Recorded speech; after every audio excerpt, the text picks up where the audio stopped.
आपने जानवरों का डॉक्टरों को जानवरों का इलाज करते हुए कभी देखा है?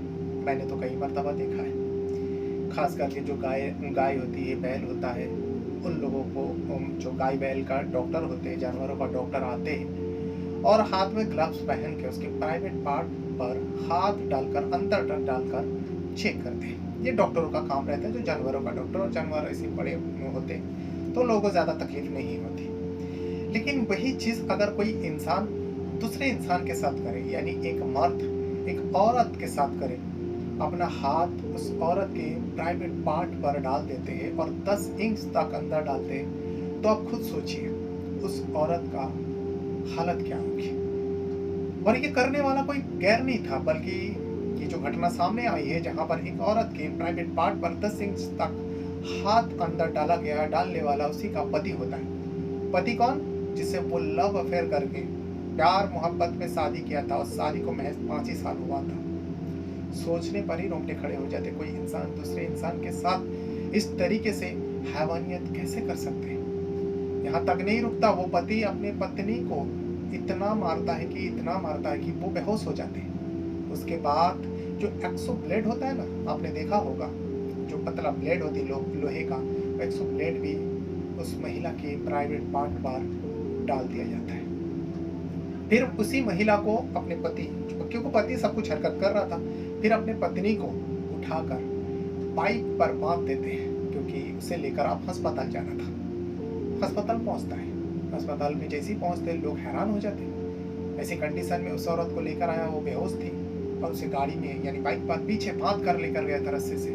उस रस्सी से खोलकर सीधा अस्पताल में जाते हैं और जाने के बाद डॉक्टरों को कहते हैं बहुत ज़्यादा इमरजेंसी है, इसका इलाज कीजिए। डॉक्टरों ने भी देखा, डॉक्टर ने ज़्यादा इधर उधर ना सोचते हुए इस महिला के इलाज के लिए उसे स्ट्रेचर पे लेटाते हैं और जो ऑपरेशन थिएटर होता है वहाँ पर जाते हैं। लेकिन डॉक्टर जैसे ही आकर उस महिला को चेक करते हैं तो पता चला महिला तो मर गई, यानी उसकी मौत हो गई। जैसे ही मौत की खबर पति को लगा, पति वहाँ से खिसक लेते हैं, वो भाग जाते हैं। उसके बाद डॉक्टरों का टीम जो है पुलिस को खबर देती है, पुलिस पहुँचती है। पहुँचने के बाद उस महिला का स्नात कराते हैं, पहचान करते हैं, और पहचान करने के बाद जब घर में पहुँचता है उस महिला के घर, उस आदमी के घर, जो आदमी उसका जो पति होता है उसके घर में पहुंचता है। घर में बाहर से कुंडी लगा हुआ था, दरवाजा खटखटाया जाता, फिर बाद में पता चला ये तो बाहर से कुंडी है, अंदर बच्चे थे।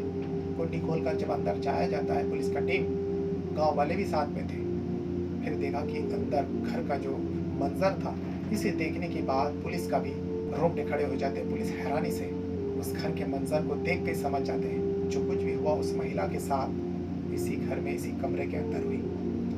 पूरा घटना सुनने के बाद आप कहेंगे जो उस शख्स को उसी वक्त गोली मारकर मौत के घाट उतार देना चाहिए, क्योंकि उसने कांडी कुछ ऐसा किया था। पूरा घटना जो है छत्तीसगढ़ का सुरजोगा डिस्ट्रिक्ट का है, और इसी सुरजोगा डिस्ट्रिक्ट के अंदर एक पुलिस थाना लगता है, मणिपुर पुलिस थाना। और मणिपुर पुलिस थाने के अंतर्गत बहुत सारे गाँव आता है, उसी में से एक गाँव है भिंडकला गाँव। भिंडकला गाँव का रहने वाला होता है प्रदीप। प्रदीप अपने पत्नी और बच्चों के साथ अपने घर में रहा करता था। प्रदीप शराब का आदी था, वो आए दिन शराब पीता था और इसी शराब के चलते पत्नी के साथ उसका झगड़ा होता है। लेकिन प्रदीप का शादी 2026 से करीब 5 साल पहले, यानी 2021 के आसपास, 2021 के पास उसका शादी हुई थी। शादी जिस लड़की से हुई थी उस लड़की का नाम था हीराबाई। हीराबाई अब 23 साल की है। हीराबाई की जब शादी हुई थी वो 17-18 साल की थी। दोनों में लव अफेयर हुआ था, हीरा और प्रदीप में, हीराबाई और प्रदीप में लव अफेयर हुआ था। फिर घर वाले को मनाकर इन दोनों ने शादी कर लिया था। शादी का सब कुछ ठीक ठाक चल रहा था, बच्चे पैदा होते गए। लेकिन कुछ समय जाने के बाद प्रदीप अपनी जो पुरानी आदत है, वो पहले से ही शराब पीता था, अब वो शराब का आदी हो जाता है। वो बगैर शराब का रह ही नहीं पाता। हालांकि आमदनी उतना नहीं था, लेकिन फिर भी वो एक नशेड़ी था, उसे नशा के लिए शराब चाहिए ही चाहिए होता है। वो आए दिन शाम को जब घर आते शराब के नशे में आते और पत्नी से लड़ पड़ते। पत्नी भी क्या करती, उसके नसीब है, उसकी तकदीर समझकर वो चल रही थी। लेकिन अभी पत्नी जो है 3 महीने का गर्भवती थी, और इसी बीच पत्नी जो है अपने पति प्रदीप को कहती है, जो देखो मुझे अल्ट्रासाउंड करवाना है, मुझे कुछ पैसा दो ताकि मैं कल अस्पताल जाकर मैं चेक कराऊं। तो प्रदीप गुस्सा हो जाता है। प्रदीप कहता है मैंने तुझे पहले ही मना किया था, पहले से ही बच्चे हैं और बच्चे लेने की कोई ज़रूरत नहीं है, लेकिन तूने मेरी बात नहीं मानी, तूने गोली नहीं खाया और तू बच्चे को घर में ठहरा लिया। अब इस बच्चे का क्या करूँ? ये बच्चा मुझे नहीं चाहिए। लेकिन हीराबाई कहती है, देखो बच्चा तो आ चुका है और 3 महीना हो चुका है, इसमें मेरा क्या गलती है? आप जो गोली खाने के लिए बोलते हो, मैं गोली तो खाती हूँ। कभी-कभार गोली खाने की वजह से मुझे बहुत ज़्यादा तकलीफ होती है और इस बार मैं जानबूझकर गोली नहीं खाई थी। अब तो बच्चा आ चुका है, 3 महीने का पेट में ठहर चुका है, तो अब क्या कर सकती हूँ? लेकिन इसमें प्रदीप गुस्सा होता है, भड़कता है और अपनी पत्नी को ऐसे ही तो मारता था, छोटी-मोटी बातों को लेकर। सोमवार को भी वो बहुत ज़्यादा अपनी पत्नी को बहुत ज़्यादा मारते पीटते हैं, बल्कि ये सोमवार का नहीं 14 मई की था। 14 मई को अपने पत्नी को बहुत ज़्यादा टॉर्चर करते हैं और नशे की हालत में था। इस वजह से उसे कुछ समझ ही नहीं आ रहा है वो कर क्या रहा था। इतना ज़्यादा अपनी पत्नी हीराबाई के ऊपर हावी हो जाते हैं। उसी कमरे के अंदर उसके 4 साल की बेटी भी थी। वो डर के बारे में घर के एक कोने में छुप जाती है। उसे इतना ज़्यादा डर लगता है कि वो थर-थर काँप रही थी।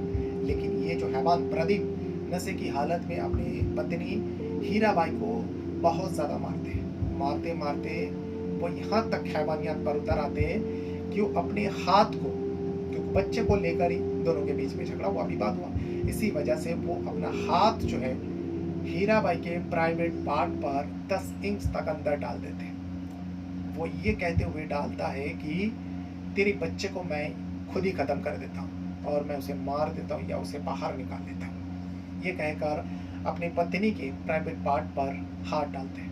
इतने में पत्नी हीराबाई बेहोश होकर जमीन पर गिरते हैं। जब जमीन पर गिरते हैं, ये प्रदीप का नशा तभी भी नहीं उतरा था।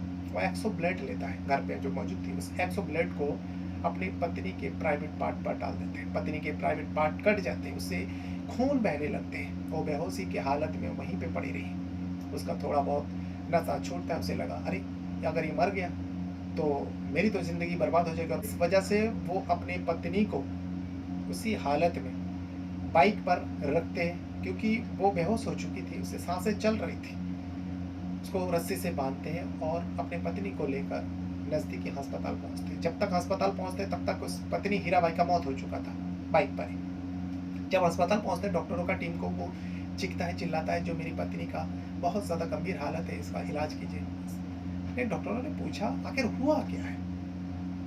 तो हैवान प्रदीप कहता है हम दोनों कहीं से आ रहे थे तो एक कार आई, पीछे से टक्कर मारा, मेरी बाइक फिसल गई, गिर गई और मेरी पत्नी के शरीर के ऊपर से वो कार जो है चली गई और मेरी पत्नी का ये हालत हुई। सबको लगा ये सच कह रहा है और ऐसा ही हुआ होगा, एक्सीडेंट का मामला बताया।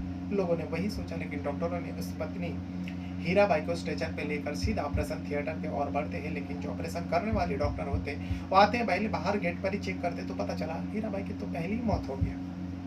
सीधा मौत के बारे में बताता है तो वहाँ पर जो प्रदीप था वो धीरे से खसक लेते।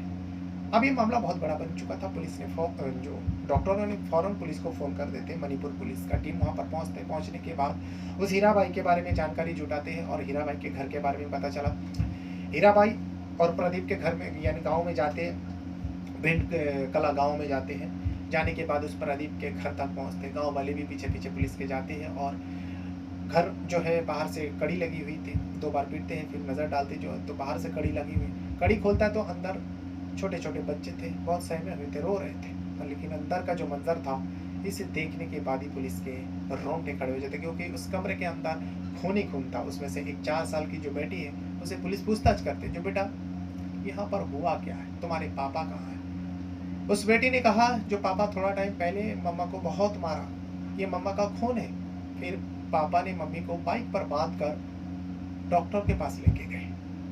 इतना कहते ही पुलिस को सब कुछ समझ में आ जाते हैं। जो प्रदीप जो अस्पताल में जो कहानी सुनाई थी वो मनगढ़ंत थी, उसका कोई एक्सीडेंट नहीं हुआ, बल्कि उसने अपनी पत्नी को इसी कमरे के अंदर मार कर अस्पताल भगा था। फिर प्रदीप को ढूंढा जाता है। प्रदीप जहाँ पर छुपा हुआ था उसके बारे में पता चलते हैं और जो ये हीराबाई के मायके वाले को खबर देते हैं। मायके वाले आते हैं, रो रो के बुरा हाल, पोस्टमार्टम के लिए कह देते हैं। पोस्टमार्टम रिपोर्ट आती है, रिपोर्ट में पता चला इस महिला के प्राइवेट पार्ट पर एक्सो ब्लेड डाला गया था और उससे पहले इसको बहुत ज़्यादा टॉर्चर किया गया था। शरीर पर 17 जख्म का निशान था और उसके प्राइवेट पार्ट पर कुछ चीज़ डाला गया था। जब इस प्रदीप को हाथ पे चढ़ जाते हैं पुलिस, प्रदीप को पीटते हैं। पीटने के बाद ही वो अपना गुनाह कबूलता है और पूरी सच्चाई बयान कर देता है। जो पति पत्नी में आए दिन झगड़ा होता था, झगड़े का कारण जो है, प्रदीप बच्चा नहीं लेना चाहता था, लेकिन वो अपनी पत्नी से आए दिन नशे की हालत में संबंध बनाता था, और इसी संबंध बनाते चलते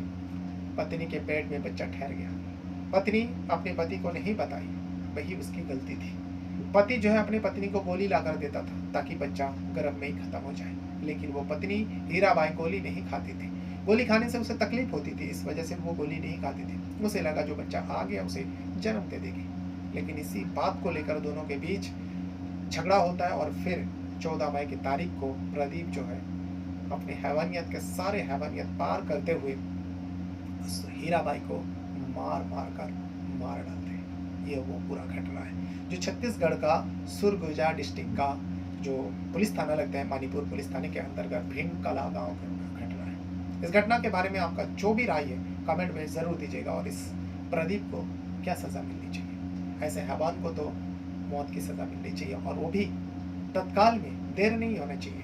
देरी करेंगे तो ऐसी घटनाएं और भी सामने आ जाएगा। ऐसे लोगों को तत्काल में मौत की सजा दे देंगे तो सामने वाला ऐसी घटना को अंजाम देने से पहले 10 बार सोचे। अपने साथ साथ अपना परिवार का भी बहुत ज्यादा ख्याल रखेगा। बहुत बहुत धन्यवाद करता हूँ। Thank you very much.